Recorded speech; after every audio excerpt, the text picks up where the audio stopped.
through 7-8 ball, big head shake for Uriarte. Has that cost him the chance of this Grand Prix victory? Because he's hemorrhaging places late on here. Saya pun ada soalan. Kenapa kita terlampau selesa dengan kedudukan kita, di mana kita terlalu takut sangat nak belajar? Harapan besar yang sempat membumbung tinggi dalam diri Hakim Danis akhirnya berubah menjadi awan kekecewaan yang begitu berat di akhir balapan Moto3 kali ini. Balapan yang awalnya terlihat seperti kesempatan emas untuk meraihkan. Menyentuh garis finish di posisi ke-7 atau P7 jelas bukan hasil yang diinginkan Danis. Terlebih ketika podium tertinggi sempat terasa begitu dekat di depan mata.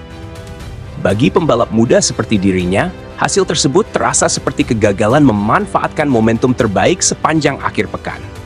Danis tahu betul bahwa ia memiliki kecepatan untuk menang, dan hal itulah yang membuat rasa kecewanya menjadi jauh lebih dalam.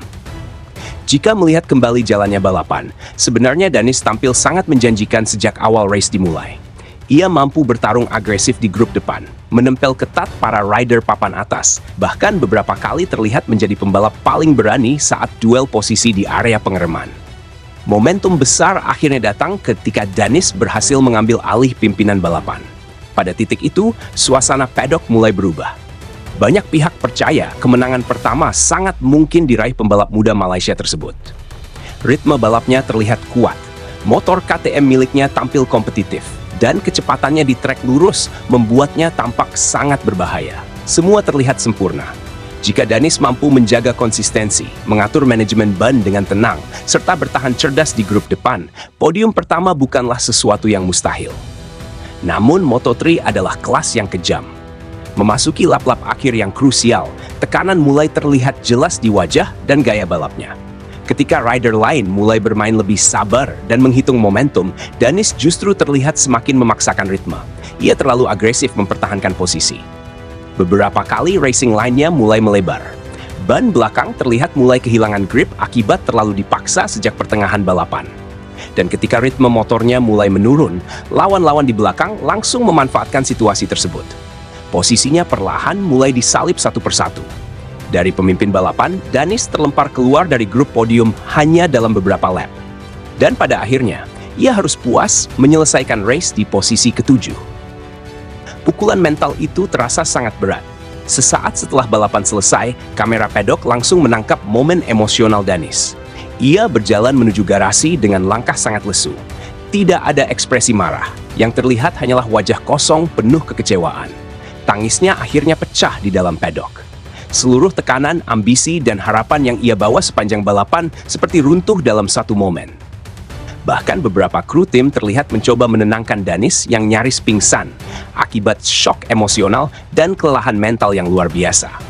Situasi tersebut juga mendapat perhatian serius dari TMJ selaku pihak yang selama ini memberikan dukungan besar terhadap karier Danis.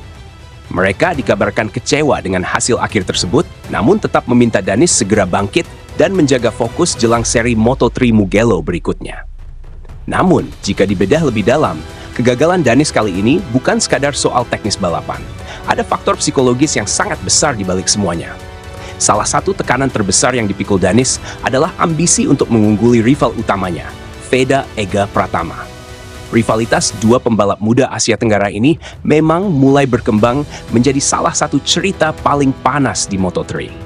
Indonesia dan Malaysia kembali memiliki duel baru di level internasional dan tensinya terasa semakin tinggi di setiap seri. Persaingan itu kini bukan sekadar perebutan posisi di lintasan. Ada gengsi, ada harga diri, dan ada tekanan untuk menjadi yang terbaik di kawasan Asia Tenggara. Dan tekanan itulah yang diduga menjadi bumerang bagi Danis.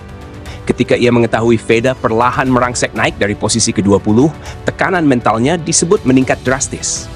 Pikiran untuk tidak boleh kalah dari rival serumpun membuat Danis mulai tampil terlalu memaksakan diri di beberapa tikungan penting. Alih-alih bermain tenang, ia justru menguras ban lebih cepat dan kehilangan kestabilan ritme di fase akhir balapan. Dalam dunia balap, ketika ambisi mengalahkan rival berubah menjadi beban pikiran, pembalap sering kehilangan ketenangan emosional yang justru paling dibutuhkan di lap-lap penentuan. Dan itulah yang terlihat terjadi pada Danis. Momen tangisan Danis di paddock pun langsung memicu reaksi besar di media sosial. Netizen terbelah menjadi dua kubu dengan pandangan berbeda. Sebagian memberikan kritik tajam. Mereka menilai Danis terlalu emosional dan belum matang dalam mengatur strategi ketika memimpin balapan. Banyak yang menyebut ia terlalu bernafsu menjauh dari lawan, sehingga justru menghabiskan performa motor dan bannya terlalu cepat. Namun di sisi lain, banyak pula yang memberikan simpati mendalam. Menurut mereka, Danis tetap tampil luar biasa karena mampu memimpin balapan di kelas Moto3 yang terkenal sangat brutal dan sulit diprediksi. Mereka percaya kegagalan kali ini hanyalah soal pengalaman dan keberuntungan yang belum berpihak. Dukungan moral dari fans Malaysia pun terus mengalir deras. Banyak yang meminta Danis untuk tidak larut dalam kesedihan dan segera bangkit menghadapi balapan berikutnya di Mugello. Karena di balik tangisan dan kegagalan kali ini, semua orang tahu satu hal. Hakim Des masih memiliki kecepatan, talenta, dan potensi besar untuk kembali bertarung di barisan depan. Harapan besar yang sempat membumbung tinggi dalam diri Hakim Danis akhirnya berubah menjadi awan kekecewaan yang begitu berat di akhir balapan Moto3 kali ini. Balapan yang awalnya terlihat seperti kesempatan emas untuk meraih kemenangan, justru berakhir dengan rasa pahit yang sulit disembunyikan. Menyentuh garis finish di posisi ke-7 atau P7 jelas bukan hasil yang diinginkan Danis. Terlebih ketika podium tertinggi sempat terasa begitu dekat di depan mata. Bagi pembalap muda seperti dirinya, hasil tersebut terasa seperti kegagalan memanfaatkan momentum terbaik sepanjang akhir pekan. Danis tahu betul bahwa ia memiliki kecepatan untuk menang, dan hal itulah yang membuat rasa kecewanya menjadi jauh lebih dalam. Jika melihat kembali jalannya balapan, sebenarnya Danis tampil sangat menjanjikan sejak awal race dimulai. Ia mampu bertarung agresif di grup depan, menempel ketat para rider papan atas, bahkan beberapa kali terlihat menjadi pembalap paling berani saat duel posisi di area pengereman. Momentum besar akhirnya datang ketika Danis berhasil mengambil alih pimpinan balapan. Pada titik itu, suasana paddock mulai berubah. Banyak pihak percaya kemenangan pertama sangat mungkin diraih pembalap muda Malaysia tersebut. Ritme balapnya terlihat kuat, motor KTM miliknya tampil kompetitif, dan kecepatannya di trek lurus membuatnya tampak sangat berbahaya. Semua terlihat sempurna. Jika Danis mampu menjaga konsistensi, mengatur manajemen ban dengan tenang, serta bertahan cerdas di grup depan, podium pertama bukanlah sesuatu yang mustahil. Namun Moto3 adalah kelas yang kejam. Memasuki lap-lap akhir yang krusial, tekanan mulai terlihat jelas di wajah dan gaya balapnya. Ketika rider lain mulai bermain lebih sabar dan menghitung momentum, Danis justru terlihat semakin memaksakan ritme. Ia terlalu agresif mempertahankan posisi. Beberapa kali racing line-nya mulai melebar.